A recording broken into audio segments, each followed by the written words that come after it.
InsyaAllah pada hari ini saya akan berkongsi satu tazkirah ringkas yang bertajuk kawan baik. Kawan ini merupakan satu nikmat besar daripada Subhanahu wa Ta'ala, yang mana kawan yang baik ataupun kawan yang sebenar ni ialah kawan yang mengingatkan kita kepada Allah Subhanahu wa Ta'ala. Mengingatkan kita dari segi apa? Dari segi menyuruh kita melakukan kebaikan dan menjauhkan kita daripada kejahatan. Kata Nabi SAW, seseorang itu bergantung pada agama kawannya, maka hendaklah kamu melihat dengan siapa kamu berkawan.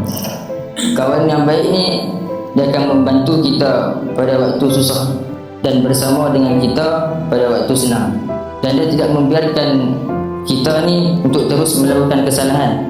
Sebaliknya menasihati dengan ikhlas. Adapun sahabat yang buruk ni, dia memandang ringan ataupun memandang lekeh terhadap maksiat dan menghiaskan untukmu jalan kelalaian, malah kadang bertertawakan istiqamah dan ketaatan. Oleh itu, marilah kita memilih kawan yang baik ataupun kawan yang bijak, dan menjadi kawan yang baik, kerana persahabatan yang baik itu adalah jalan menuju ke syurga.